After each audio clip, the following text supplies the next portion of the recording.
哇，大家好，我是老兰。接着上一集，我继续给大家介绍雷克莱塔公墓。哇，这个雕塑好美。走到这里，很难不注意到这一座花岗岩和青铜装饰的陵墓。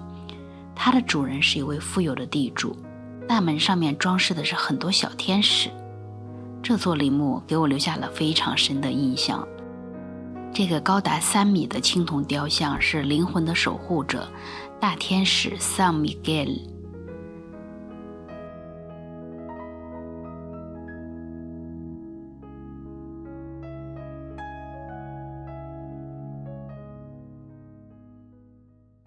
这个是一个纯玻璃的门，这在我们中国人来说简直有点无法想象哈。这个大墓的主人是拉蒙·洛伦索·法勒贡，出生于1855年，去世于1909年。他是阿根廷政治家、军官和警察。1906年至1909年，他在担任首都警察局局长期间，以铁腕镇压20世纪初的工人起义而闻名。还记得我上一集说的1905年给达纳总统任职期间，阿根廷的一个叫激进公民联盟的政党发动起义吗？当时影响非常大，70岁的给达纳总统的身体因此就不行了。1906年，由副总统José Figueroa Algorta 接任总统，他上任就下令实行戒严。同年5月1号，市工会举行了群众示威活动，纪念国际劳动节。这位警察局长法勒贡派出了120名骑警，向手无寸铁的平民开枪，造成死伤。不过，他最著名的是红色州事件。在1909年5月1号，法勒贡局长再次下令镇压无政府主义者举行的示威游行，造成了11人死亡，105人受伤。其中的许多人在随后几天内死亡，据估计共有约80人死于镇压。6个月后，法勒贡在秘书胡安·阿尔贝多·拉蒂加欧的陪同下去参加完另一名警察的葬礼。在返回的途中，一名刚从乌克兰来的17岁无政府主义者 Simon Ladowski 向法勒贡乘坐的马车中投掷了一枚自制的炸弹。炸弹在他们两腿之间爆炸，法勒贡在几小时以后死亡。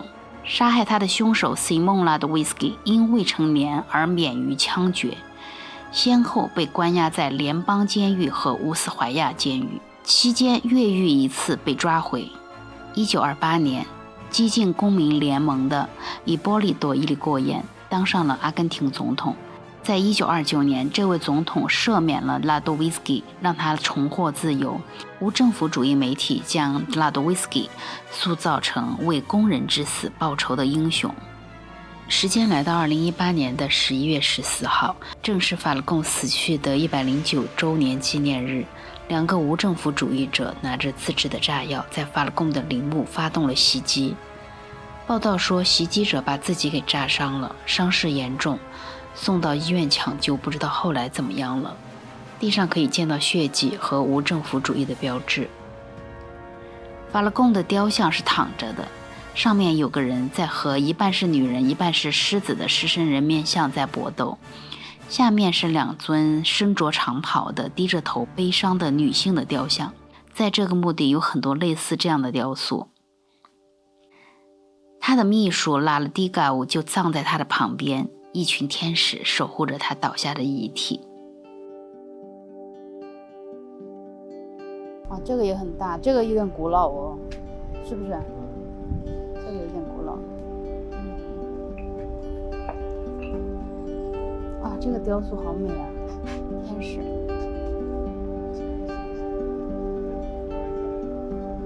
好美。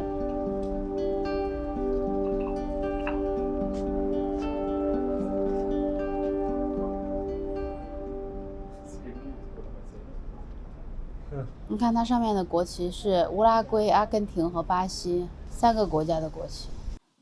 这座陵墓据我查到的资料，这里一共埋葬了86个人，有部分人是在棺材里，有部分人是火化后在骨灰坛里，所以才能容纳这么多人。还有一个将军是埋在附近的，一会儿我会带你们看。要介绍这一座陵墓，那就会涉及到南美洲史上最血腥的一场战争。让我们回到1863年4月19号，乌拉圭红党领袖Venancio Flores 发动了一场内战来对抗当时的乌拉圭白党政府。巴西的军队入侵乌拉圭来支持乌拉圭的红党，巴拉圭的总统 Francisco Solano Lopez 是支持乌拉圭白党政府的。他就发函警告巴西政府说，你要入侵乌拉圭，那就是和我宣战。巴西军队根本就没有搭理，继续入侵乌拉圭。11月12号，为了报复巴西的这个举动，巴拉圭政府就扣押了一艘巴西的商船和船上的一个巴西的省长，这等于就是发动了战争，然后次日向巴西宣战。巴拉圭总统 Lopez 向时任的阿根廷总统巴拉多罗梅·米德雷发出请求，请他允许自己的军队穿过阿根廷的领域去支持乌拉圭的白党政府。阿根廷总统米德雷说，阿根廷是中立的，所以呢就断然拒绝了。但是很快巴拉圭总统罗贝兹就发现，巴西的军队为什么被允许通过阿根廷的领域呢？他非常生气，于是他就集结了当时南美洲最大的军队，据说兵力是从3万到8万不等。因为很多资料说的不一样，所以这个取决于你看到的是什么资料，我也不能确切的说是多少。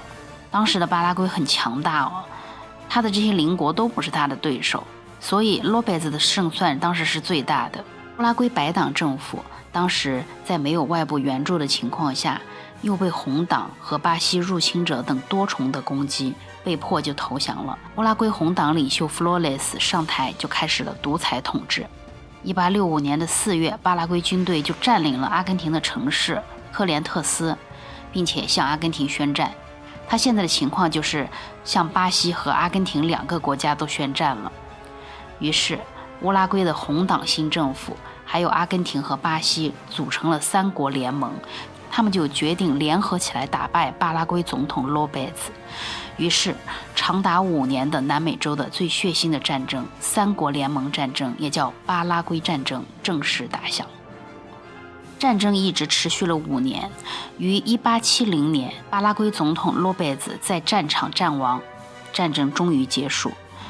这场战争造成了近50万人的死亡，是南美洲历史上伤亡最惨重的战争。巴拉圭遭到了毁灭性的打击。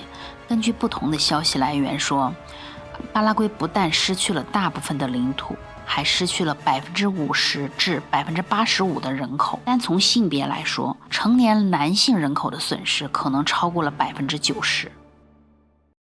胜利女神站在陵墓的顶端，手上拿着月桂树枝，门口是一名士兵和一名水手，2尊青铜雕像守卫着安息在这座陵墓里的人。在上一集播出以后，有人问我这里的墓地是不是一次买断的？是的，这里的每一个墓地都是永久产权。我查了一下，我发现有人在网上卖墓地都是祖上留下的。我看了2个，第一个墓地在地面上有非常漂亮的雕塑和建筑，而且这个墓地据说已经有110年了，位置非常好，占地面积一共是20平米。它其中有3层，地面、地下1层和地下2层。它有一个小小的礼拜堂，楼梯是大理石的。这个墓地他们要出售的时候，文件必须齐全，价格是10万美元。还有一个价格要便宜一些，是6万5千美元，占地是6平米多，据说是可以容纳28具棺材。它也有个小小的礼拜堂，也是一共3层，楼梯也是大理石制成的，它的栏杆是青铜做的。你可能会觉得说，它一共才6平米，怎么可能容纳28具棺材呢？其实它一共是有3层的。地面上这一层，它一般是个小礼拜堂，也可以放棺材。地下1层和地下2层就能放很多棺材。它下面的布置是有那种架子的，它是在墙上打的架子，棺材就可以放在那些架子上，1层可以放好多。所以它这个写的是可以容纳28具棺材。刚才我说的第一个墓地，它占地20平米，那就可以放更多了，只不过它没有在描述里写清楚是放多少。墓地的价格它会随着墓地里的位置不同、大小不同来变化。比如是在贝隆夫人那条街道的话，那它的均价就是最高的。算下来，这个墓地的价格是这个雷克莱塔区域普通公寓价格的3倍。但是你要知道，这些墓地都已经是真正的文物了，它们不但是历史遗产，而且那些雕塑都是有真正的观赏价值的，很多还是那些大艺术家做的。所以这么算下来的话，其实这些价格我个人认为并不贵。当然这些墓地是每个月都要交管理费的，具体是多少我不知道。这一路我们看下来，有很多墓地其实是已经没有人在维护了，可能是后人已经不在阿根廷了，也有可能是已经没有后人了，那这些墓地就荒废了。阿根廷的治安并不好，我在网上找到了一些这些墓地被盗的照片，墓地的门被撬开了，棺材被打开了，据说有些盗贼就是为了偷这些陪葬的东西，因为很多人他身上会有一些金银首饰啊、表啊什么的，然后就这样被破坏、被偷走，这也是很悲哀的事情。我虽然很喜欢来参观这里的墓地，但是如果让我这样下葬，我是不愿意的。因为我也不是对世界做出了很大贡献的人，我不认为我该被放在那里被瞻仰、被祭拜。如果有一天我去世了，我希望我的骨灰是被撒在大自然里的，对花花草草的做出点最后的贡献也是好的。而且我的灵魂就可以想去哪儿去哪儿，我不想只顾在一个地方。这位墓主人就是我之前说的参加巴拉圭战争的其中一位将军，路易斯·玛利亚·冈波斯。阿根廷现在还有一条街道是以他的名字来命名的。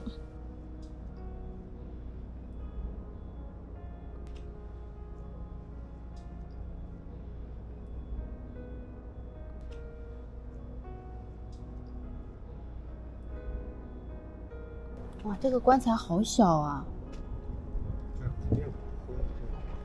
嗯。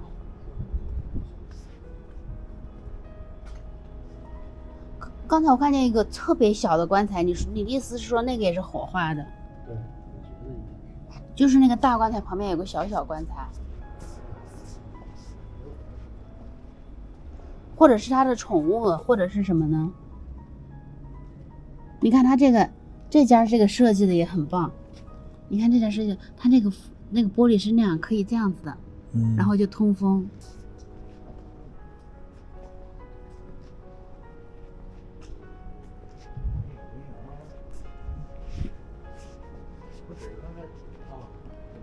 哎，没有看到哈。哎，哦，这个也很大 ，Francisco。我刚才是没有看到这个。对对对，这个也很大。但是旁边那个没有没有，我们刚才是从那一道。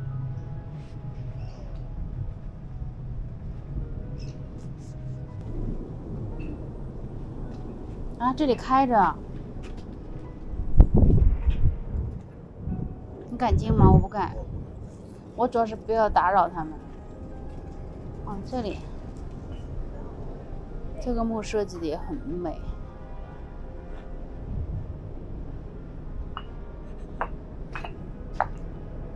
这里是开着的，但是不要去打扰人家了。